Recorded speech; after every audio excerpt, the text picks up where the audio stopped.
Hey, what's up, everybody? Welcome back to another episode of the Preacher Boys podcast. This is a little bit different. It's not going to be an interview, and it's not strictly a solo show. I wanted to just share my thoughts on a recent video posted by Joe Rogan. That's right, Joe Rogan, the man, myth, legend who runs the Joe Rogan Experience, has been really shaking it up in the podcast world. But he often gets into some pretty interesting topics, regardless of your feelings on him in general. I definitely love some of the guests that he has on. And one of his guests he had on was Gary Laderman. Gary Laderman is a professor of American religious history and cultures at Emory University, and he's written two books, America, the Sacred Remains, and Rest in Peace. He's written on religion, the sacred, and popular culture. He edits and runs the Religion e-magazine, Sacred Matters. This was episode 1565 of the Joe Rogan podcast if you want to check out the full interview. But I'm going to play some portions of the clip here. Joe Rogan delved into the topic of celebrity pastors. And while the person he talks about, Carl Lentz from Hillsong, New York, who was recently involved in some scandals, is not part of the independent fundamental Baptist movement, I think that some of the statements made are really true. And even though I wouldn't have delivered them the exact same way that Joe Rogan did, I think that they are applicable to some of the conversations that we have on the show. Because, like it or not, celebrity pastors are a big part of the IFB culture. But first, let's hear what Joe had to say about Carl Lentz being a celebrity pastor. There was a guy that we've made fun of a bunch on the show who was a pastor to a lot of famous people. He was like the hip young pastor. We just got busted? Yeah, he just got busted. Oh, right. Banging some chick. Yeah. And we made fun of him because I'm like, look, there's no way this guy's religious. Like, he wears these shorts that go way low, which you just don't wear your shorts like that unless you want someone to think about your penis. Right. Like, that's why you wear your shorts like that. Or maybe in the 70s it would be. But I mean, there's no reason to. Oh, gotcha. Right. Guys who wear their shorts that low, Right. they're being overtly sexual to people that they don't even necessarily know, right? Mm-hmm. You're trying to, and you want everyone to look at your chiseled body. You know, like, this is none of the. There's a reason why monks dress in these like very modest clothes that cover everything. They don't even want to think about their body, right? And that is a part of the religion of both celebrity and social media. Right. That this guy has got these traditional Christian ideas fused in with the religion of celebrity, in with the religion of social media. Now, the first point I think that Joe made that was really interesting was that people who are in the celebrity pastor space have to fulfill two roles. They have to propagate the religion that they're teaching in this case, Christianity, but they also are involved in the religion of social media and popularity and celebrity, essentially. And I think that's a really interesting dynamic when he talks about, monks dressing in a way to not bring attention to themselves versus, pastors dressing a certain way to draw a sexual attention to themselves or the sense of status to themselves. Now, look, I'm not getting super, fundy on you about how you dress. I think that there is a fine line here, and I think that you can become too critical of what someone chooses to wear or not to wear. But I think that there are some basic things that we can look at and say, as someone who's supposed to be drawing eyes up here, should they be drawing eyes down here? And I think that that is a very valid question. But look, it doesn't always have to be immodesty. It can be, someone like Jack Hyles who bragged about wearing only one certain type of shirt, and making that a big thing. It could be, pastors wearing a three-piece suit that cost, however much money. And again, money doesn't necessarily equal bad, but you have to look at what they're trying to draw attention to. And the reality is a lot of these guys are just really good stage performers who've got great costuming, great ability to speak, and they're drawing attention to themselves as a motivational speaker, as opposed to being some kind of spiritual guru.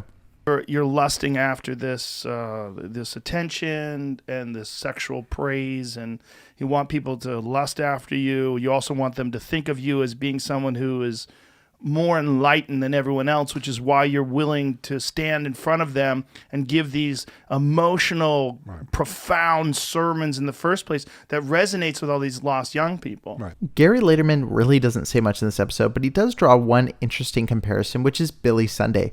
Billy Sunday really crossed the bridge between celebrity and clergy. There was this entertainment factor. People went to see him jump on top of his pulpit, jump around, make a huge scene, and people loved it. People went to go see this spectacle. Historically, there's a lot of overlap between sort of celebrity and religious preaching. People like Billy Sunday or Sure. others that the religious leader becomes a celebrity, and so those lines get blurred, and Well, it all becomes entertainment. Which And when that line between, spiritual experience and entertainment gets blurred, it can cause some messy results because you've got fans of a pastor as opposed to thoughtful church leaders who are studying out what the pastor's saying, or a thoughtful congregation that's weighing out, what the pastor is teaching versus what they know to be true. It's a very, very strange situation, and it's one that we're seeing heightened in this social media age. Billy Sunday was packing stadiums, and you've got people who are celebrity pastors who are packing out like live streams around the world. It's insane. And honestly, Joe brings up a really good point in the next section where he starts talking about child celebrities.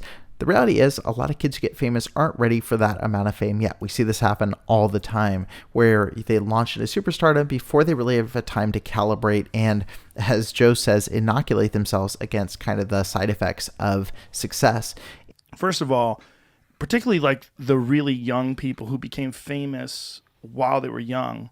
Like I had Miley Cyrus on, who I think is incredibly talented, brilliantly talented. Her voice is fantastic. I mean, so soulful, but she got famous when she was 12. Yeah. I have a 12-year-old, man. I can't even imagine.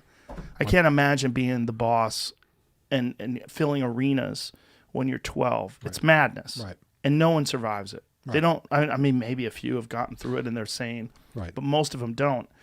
And that's where celebrity preachers come in, where someone can harness your celebrity and it boosts them up, and they can also provide you maybe if it's disingenuous, but some sort of a structure that makes you feel like there's more that you can cling to something that's going to make sense of this all, and that something is Jesus, or Muhammad, or whatever it is that you cling to, whatever structure that you cling to, Buddha, whatever it is, and that can be exploited, especially in those situations. I think because of what you were saying, sort of a gap or absence of oh God, I got here, and is this all there is? Well, I think with the children in particular, because it's not, oh God, I got there. It's I've never been normal. Yeah, well, that especially. It's like having cement, but you've never added water. Right. Like it's never, there's something missing. Yeah, well. You didn't grow up. Right. I think Joe makes a good point too when he says when a pastor links up with something like that and experiences their fame just by default and starts getting fame of their own, some of them are not ready for that. So they find these celebrity preachers. This is often what happens. Yep. They find gurus. They find celebrity preachers. Right. Yeah, someone who tries to make sense of things. Who do we look for to put our faith in? And that's there too is a pretty common universal aspect of human life. And the problem is, have something to believe in.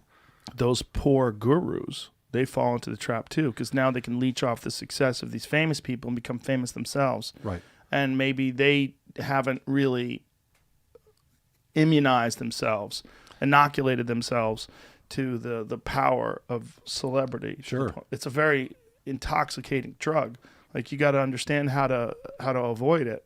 Right. And avoid the pitfalls of it. It's not easy. Yeah. Well, again, that's the life that everyone wants. I mean, that's part of the pressure, I assume, for a lot of people is just, the American public, the global audience is can be transfixed on you and also want what you have. But I think we could really learn from those preachers that only go after not only go after, but attract celebrities. Like there's something to that weird sort of parasitic genre of preacher. Right. No, I agree. I think it's ripe for study. I'm not sure there's been any kinds of... they should. Well, I'm certainly. I mean, maybe you should write a book we've on seen it. Well, I'm sticking with drugs, man, for That's now. A drug. I don't want to go... Well, celebrity's a drug. Intoxication. Yeah. This is sort of what we're after. And so you have that. You have these situations where guys get roped into this situation where they're experiencing a ton of attention, a ton of stardom, and there's not relationship, but they have a ton of fans, and fans who would be willing to literally do anything. And that puts pastors in a really weird situation. And even beyond that, because it's not just consensual stuff that we see happen in these cases, you also see pastors who think that they can have anything. And so that's when you get into situations that get into abuse. Now, I'm not speaking to the Carl Lentz situation specifically. There's still an ongoing investigation from Hillsong about that situation. And honestly, I'm kind of curious to see what we find. But really, in a lot of these cases, you see that power get leveraged in a way in which the pastor ends up abusing his power and his position and his perceived position as a celebrity pastor, quote unquote.